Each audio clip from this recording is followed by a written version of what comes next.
Hi there, my name is Guidry. I am a wedding photographer, but I truly believe this is one of those episodes that can apply to any creative entrepreneur. But today I'm going to be talking about some of the biggest money mistakes that you can make in your business. Speaking of money, if you're interested in downloading our free pricing guide to help you get started on how to price your photography, be sure to visit the description for that link. Now let's dive in. How do you know that you are making money mistakes? Well, unfortunately, with money, it does honestly become one of those things that sometimes you recognize it in hindsight. As you're going through and maybe you are making those mistakes, you might realize that, things aren't going exactly as planned. But the great news is that you can always readjust, change your course of action, and get on a better track moving forward. The reason why it's important to figure out the money side of your business, especially if you're a creative, is so that you can continue to do what you love for a living. One of the reasons that I love talking about money so much personally is because I love photography, specifically photographing weddings. And I always knew that if I couldn't fund the business, if I couldn't make a living, that I would have to do something else, maybe going back to my education, which was in architecture, and having to pursue that. And so I always was really passionate about, okay, how do I really make this work? How do I make this a successful, functioning business? So what are some of the common money mistakes that businesses can make? The first one is going to be not separating out your business and your personal finances. We actually have a separate business account altogether where we deposit all of our money from the business, and we also spend money from the business out of that account. And then on the separate side, once we pay ourselves personally, then we spend money for our personal selves, like our groceries and things of that nature, out of the personal account. So keeping those things separate really helps to make sure there's no crossover, and then at the end of the year, everything is all in one place. The second money mistake that I see pretty often is not keeping track of the business, not keeping track of your expenses, not keeping track of your income. Even just knowing how much you're spending every single month is huge, because especially with entrepreneurship, that not every month is going to be super consistent in regards to your income. And so if you know what your expenses are, then you can at least save money, build up a higher balance in your business account. So that way when things are kind of slow,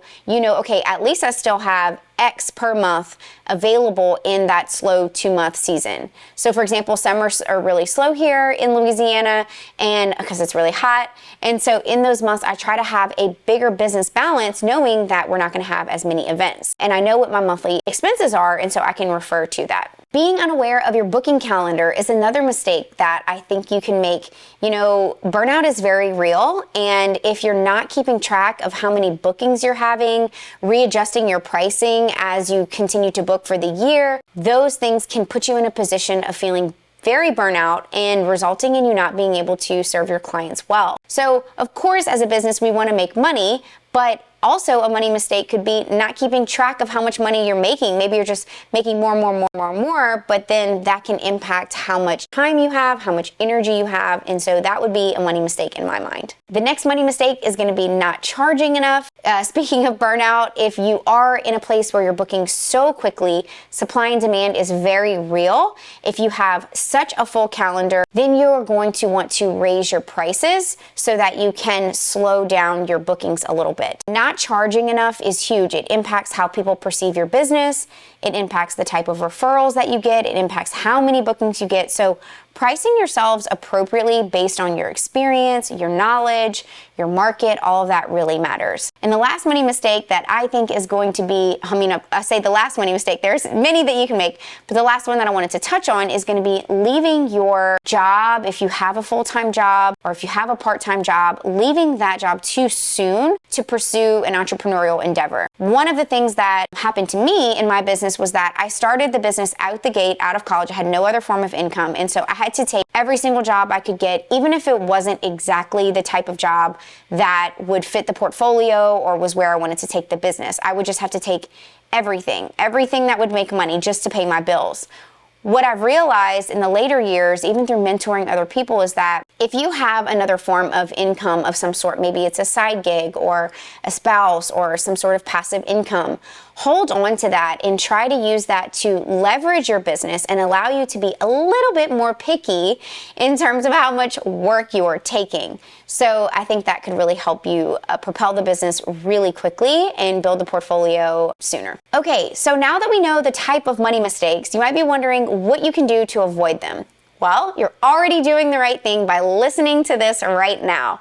Education is huge. Personally, I have also spent a lot of time educating myself about money.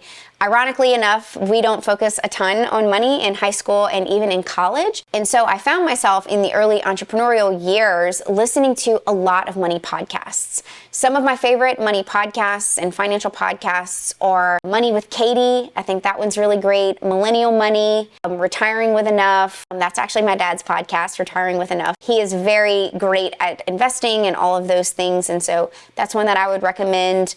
And Clever Girl Finance is a book that I actually just finished reading. And currently I'm reading A Broke Millennial's Guide to Investing by Erin Lowry. So there's a lot of really great information out there that's either free or for a small price that can teach you about money. You know, what are the first steps that you need to take to get out of debt? What's an emergency fund? How much you need to have in your emergency fund?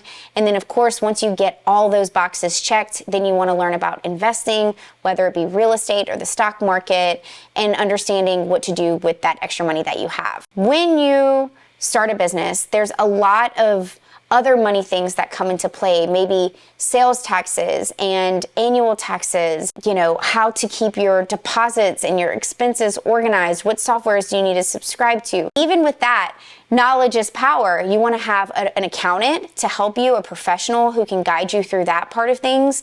I know even for the specifics to photography and wedding photography, we have a membership community called the Wedding Photography Society. You can go to weddingphotographysociety.com, where we do share within that group about things like insurance and softwares, and that helps you as well because you have a network of people that are experienced and can guide you through that process.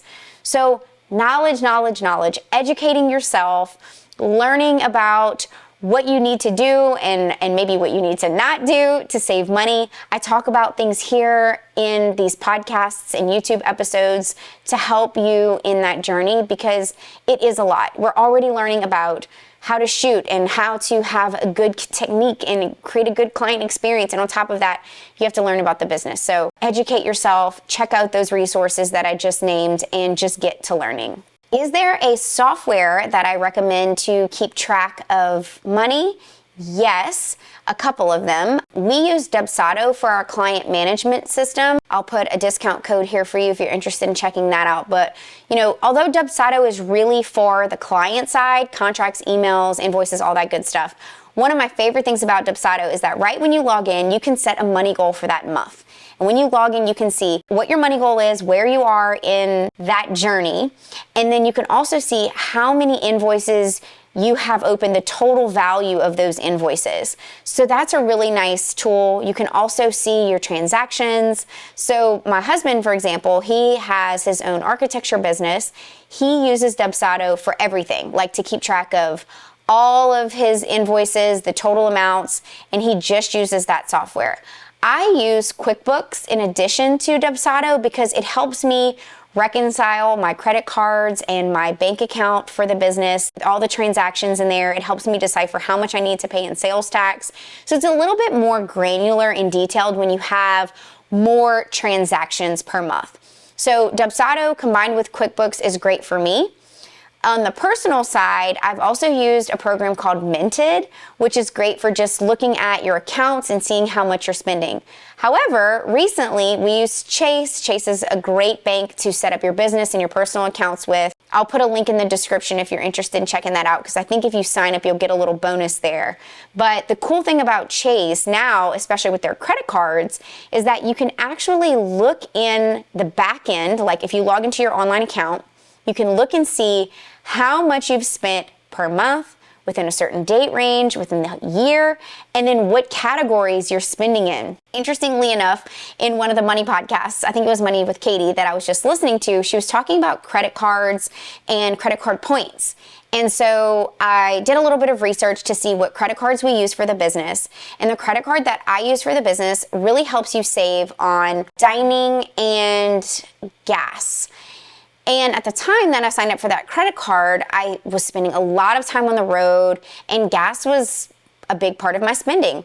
Now we live in a different area and I walk most places. We don't have the car as much. I'm not on the road, 3 hours back and forth to New Orleans both ways. And so for me, the gas points don't make as much sense. And so there was another card with a higher percentage back on points, and being able to very quickly see that at a glance on the back end of Chase was really cool. And I realized that if I had made that switch, I would have made more money in points the previous year. And so anyway, it's just really cool to going back to the very beginning of this episode when I was talking about understanding your finances. If you know these numbers and if you're taking the time, look, I know we're busy. I know we all have a lot going on, but taking the time to do a little bit of digging and understand exactly where your finances are makes such a big difference in your goal setting and in your life. It's very easy to get caught up in working all the time, but you will get burned out if you don't keep track. And by keeping track, you can say, okay, I am working enough to pay my bills and to save and to have all the things that I really need. And anything above that, I don't have to do unless I want to do. And you may decide that you don't want to. You want to spend time with your friends, with your family, have personal time. And so that's really the beauty in that. So if I had to give you a little bit of advice on best financial practices, I would start with your pricing. We actually, if you go to catgeducation.com, we actually sell a 1-hour pricing course. It's a mini course, and it'll help you structure your pricing in a way that makes sense based on a formula. Pricing is not arbitrary. I know that when we start our businesses, we might look around and say, oh, this person charges this much, I'm just going to charge a little less. That is not the way to do things. You want to understand your finances, know your market, and actually have a formula that you can rely on no matter if the client wants exactly the offering as it's listed or if they want to make tweaks and make it custom. So pricing is a big part of your financial strategy that you want to understand. I talked about credit a little bit earlier in this episode. Note that credit is great, especially if you're paying it off every month, but having credit card debt is not good. I will say that again, credit card debt is not good. The interest rates that credit card companies are charging is astronomical. You can find yourself accruing a lot of interest and getting stuck in a rut when it comes to credit cards. So if you're not quite ready for them, don't sign up for them. Even if they offer a bonus and you're like, oh, I want to get that quick cash, don't do it. Even to get that quick cash, oftentimes it takes you spending a certain amount of money in a certain amount of time. That's what they want you to do, right? They want you to spend a certain amount of money. So don't go into debt. Get the gear that you need. Don't get more than what you need. I did a whole episode recently on, how to save money in the early years of your business. So check that out. But you really just want to get the things that you need to make the money. And then as you make the money, then you can build your gear, you can build your network, you can attend, more conferences. Start with the basics, okay? Don't get yourself in a rut. The next is going to be number 3, to protect your business with contracts. Contracts are put in place to help you and to help the client. They protect you in case of the what ifs. In 2020, we went through the pandemic. We saw a lot of changes with cancellations and reschedules in the wedding photography industry. And the contracts really came into play. I was so thankful that they were set up there and they outlined the what ifs. We were able to successfully get through that really awful time together as the business with the clients through the contracts. So have those strong contracts in place. Check out our education shop. If you don't have any contracts, we do sell ours. They're lawyer approved and reviewed. So highly recommend using contracts to protect your money. And lastly is going to be to understand your business in the inner workings so that you can do what you love, which is the creative side of the business. So I know I do not love to sit around and reconcile my accounts, but I do it every month because it is so worthwhile and so important. So the 3 takeaways that I'm going to leave you with on where to get started.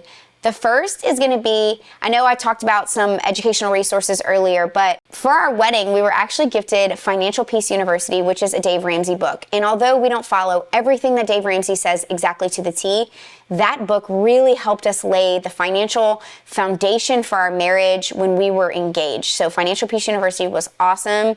There's another book called I Will Teach You to Be Rich by Ramit Sethi. And I like this book also combined with Financial Peace University because Ramit's a little bit more, forward thinking and a little bit more laid back in his approach. So I think the combination of the two is really nice. I want you to understand pricing through actual repeatable formulas. At a minimum, download the free pricing guide to at least understand how to get your base price, okay? And there's a video there. You can watch it or you can read about it. And then when you're ready, you can step into the pricing mini course, which will help you establish all of your offerings and how to create the custom offerings. And the third is going to be to take some time to think about and look through where you are today. What is your current income in the business? What are your expenses? What are your personal expenses? And to really have a great hold on that. Please note that I am not a professional accountant. I am a photographer. So seek counsel with the professionals that you use in your business. This is just education. This is not advice in any way for you to take all of this. Find an accountant, someone that can really help you grow specifically in your business. But I do hope you found this valuable and helpful. Don't forget to subscribe for more content. Thank you for joining me, and I wish you the best in your photography or your creative endeavors. And I hope to see you in the next episode.